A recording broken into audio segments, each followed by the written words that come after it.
then maybe we'll have a chance to do a quick Q&A after that, and then we'll get into the sort of strategy portion, okay? So Energy East is a pipeline proposed by TransCanada. It would be going from Alberta all the way to ports in Cancun, Quebec, and St. John. It would be 1.1 million barrels per day. That would be the largest oil pipeline in North America. It is absolutely massive. And this pipeline that they're proposing, it will be a multi-use pipeline, so it'll ship things like back and fracked oil, conventional oil, but it'll also be used increasingly to ship tar sands oil. We know that's where the growth is happening right now in the oil industry, and that will include something called diluted bitumen. And we have a report available on our website, but unlike what TransCanada is saying about this pipeline, in fact, this is another export pipeline, like Enbridge, like Kinder Morgan, like Keystone XL. So I won't go into details, but you can find out in the report. We've looked at what the refinery's capacity is along the route, where it's getting that oil from right now, and based on that, we suggest that up to 1 million of that 1.1 million barrels per day is actually destined for export through 2 new ports. There's the path. Sorry, I meant to do that for you earlier. But what the first port is going to be in Cancun, Quebec, and Mark's going to tell you a little bit about why that's concerning. And the second port, which was mentioned earlier by Letitia, is in St. John, New Brunswick, and those are going to be deep sea water ports that can have tankers that can hold up to 2 million barrels each tanker, and that's going to see up to a doubling of tankers in the Bay of Fundy, which has the highest tides in the world. So a number of concerns around that. I should mention, and Mark will get into our concerns around this, but the plan proposed is to actually convert an existing natural gas pipeline as part of the mainline pipeline system owned by TransCanada, and that converted pipe will go from Saskatchewan all the way to Cornwall, Ontario, and then they're going to do new build from Cornwall, Ontario all the way out to St. John. And this is an infographic we put together for a recent tour that we did in Ontario. And I find this really helpful to just sort of give context as to how large this pipeline is. So, we hear a lot in the news about Keystone XL. That would transport 830,000 barrels per day, and Gateway, 525,000 barrels per day. So Energy East is twice that amount. And we've got some pretty staggering figures here. So this is something you can find on our website. I want to talk quickly about climate concerns and water concerns before we start looking at this from a regional perspective. So Energy East from a climate perspective is a disaster. It's 30 to 32 million tons of climate pollution every year, and that's based on a report produced by 10-Minute Institute. So filling the pipeline could lead to a 40% increase in tar sands production.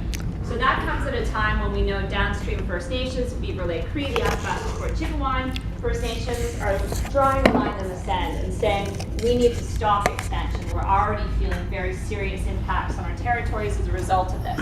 It comes at a time when the International Energy Agency is basically saying in their report, if we want to make sure there's more than 2 degrees of global warming based on the scenarios that they've developed, we wouldn't want to see more than 2 million barrels per day actually produced in the tar sands. We're already producing that. And again, this could lead to a 40% increase in tar sands production. So when it comes to climate, this is a no-go. In terms of waterways, we actually recently released a report on Energy East and waterways. It's very thorough. It looks at the pipeline route, where we know it's crossing, where we suspect it's crossing waterways, and it looks at it at a regional, sort of from the prairies to Ontario, Quebec, and out east. We know that it crosses at least 90 watersheds and 961 waterways. There's a lot of really key waterways. So Shoal Lake, which feeds Winnipeg's drinking water. It crosses Nipigon, which then feeds into one of the Great Lakes. Rideau River. There's a number of really major, very important drinking water sources. The St. Lawrence, obviously a key water source in Quebec. So that report gets into all of the concerns we have about potential contamination from a pipeline leak. And Mark actually is going to talk to you a little bit more about that. So I will pass it over to Mark. Okay. So you have the climate impact, of course, which is a guarantee. We know that we're going to have that increase in global warming emissions. But the pipeline safety is a huge issue. The question of when there's going to be a leak, where it's going to happen, and how bad is it going to be. So the mainline system right now, since 1991, there's been 9 ruptures on that mainline system. That's catastrophic ruptures of the pipelines. It shows you some of the issues that TransCanada has just maintaining their equipment at this point. That's gas too. Yeah, that's gas, yeah. In the past year, TransCanada has had 4 serious ruptures on their equipment in total in North America. So this is not a company that has, for whom safety is a really important issue, that they're doing a really great job maintaining their equipment. That's fairly clear. The pipeline itself, as a gas pipeline, when it goes through built-up areas, it has to be much thicker. According to the code, it has to be much thicker. When it's in remote areas, and remote areas is essentially it's a matter of a few hundred meters away from where people are living. That's classified as a remote area. It can be the thinnest pipeline allowed by the code, and that is pipeline that's about as thick as a pencil. Okay, when it's thicker, it's heavier, which means there's more stress on the pipe, right? No, when it's thicker, it can withstand more pressure, and it's more resistant to like backhoes and stuff hitting it. Okay. But of the 3,000 kilometers that exists right now of this pipeline that's going to be repurposed, the percentage of that would be the heavy stuff is minuscule. Like you're talking less than 1%, because it's for vast areas. It's going through northern Ontario, through the prairies. There's no habitation around, so they used the cheapest pipeline they could use, which is the thinnest stuff that they were allowed to use, right? And that by repurposing this pipeline, instead of putting a new pipeline in, they're actually saving $5 billion roughly. So that's a lot of money. The project probably wouldn't be viable if they had to build a new one instead of using the gas one.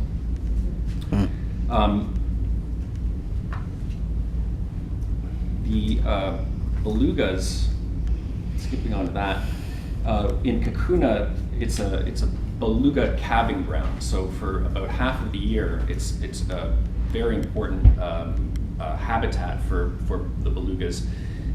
There's only 900 belugas left in the St. Lawrence, and that number is dropping, so it's an endangered species.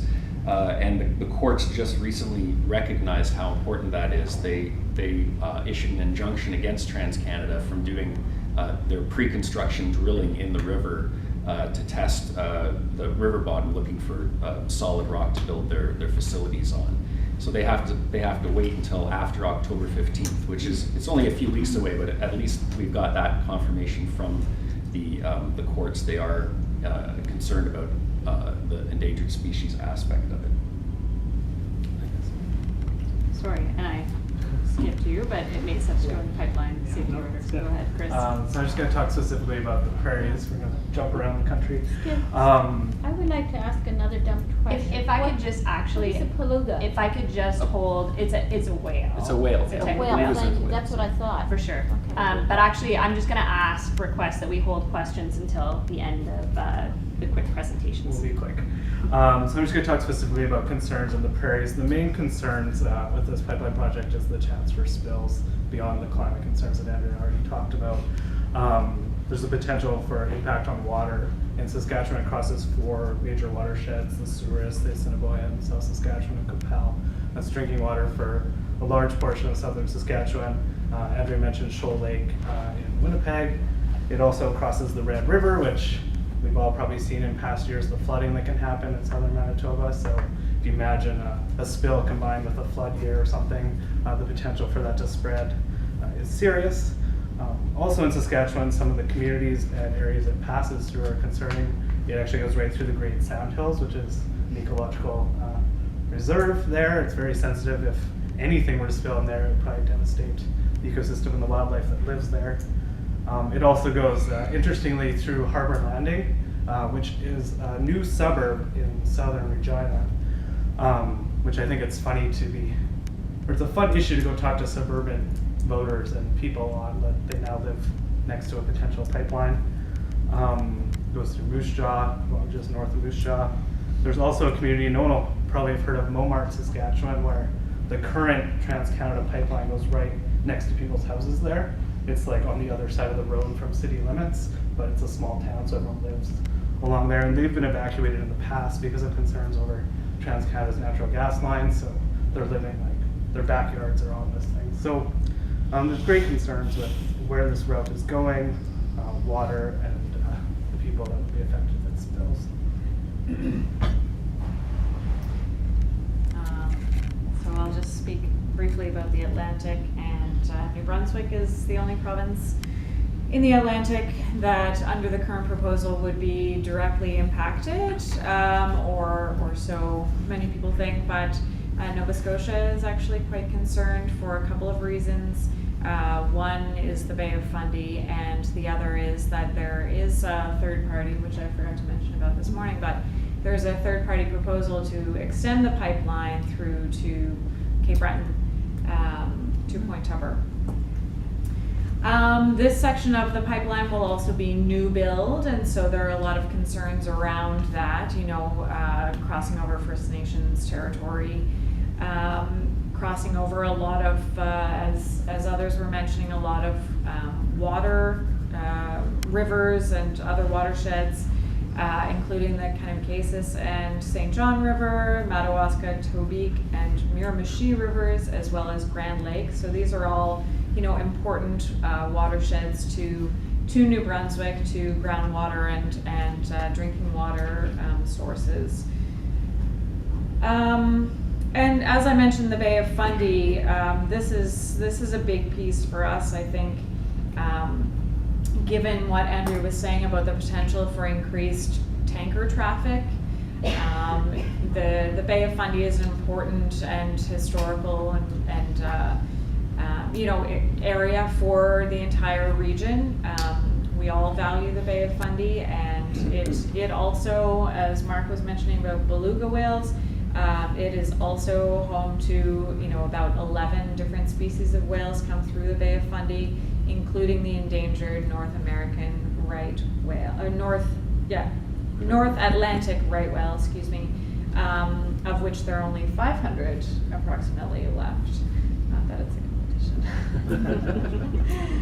competition. And so they use this area as a feeding ground, as a nursery and play area, and so the increased tanker traffic there could have a severe impact on them, and also, of course, the possibility of spills is a major concern, especially given the fisheries in the area and other livelihoods that are very dependent on the water there. So what I'm going to ask now is if anybody has any questions specifically about what was said here or sort of about the project itself. I kind of want to limit this Q&A session just because I love to get through the strategy piece so we can really sort of dig into the more interesting discussion of getting your feedback on the strategies we're proposing and getting your creative ideas on how we eventually stop this mammoth of a pipeline. But so questions about the project itself or the sort of regional impacts we've discussed. Start here. Mike, just clarification, did you say it was 900 watersheds? How many watersheds was it going to? 90. Sorry. 90 watersheds and That's why I needed over 931 waterways, I think is what I have Oh, written so that's there. where I got it, okay. Have any provincial governments taken a position one way or the other yet? Well, it's sort of a, yes. In New Brunswick, they're supportive. In Quebec, they've kind of somewhat supportive, but Parti Québécois is not supportive, so there's an interesting dynamic there. In Ontario, that's actually where we think we have the most ability to influence a provincial government. They are currently having, we'll get to this in our discussion around strategy, but the Ontario Energy Board process. Manitoba is a question mark. Yeah, we know where Saskatchewan and Alberta are. Yes, one of the foils said 1 million tons of pollution. And I assume that's 1 million tons of CO2. Correct. Can we make just a request? There are people trying to confuse other people by using carbon or CO2, sometimes interchangeably, and it can kind of throw the thing off. It's a very important difference. So just as a matter of general purposes, if people can say they mean CO2, Sure. Or Well, we can look at carbon. the Pemina report to make sure that we're reporting Yeah. accurately to what they say, because they'll, I'm sure, be using the appropriate words for something like that.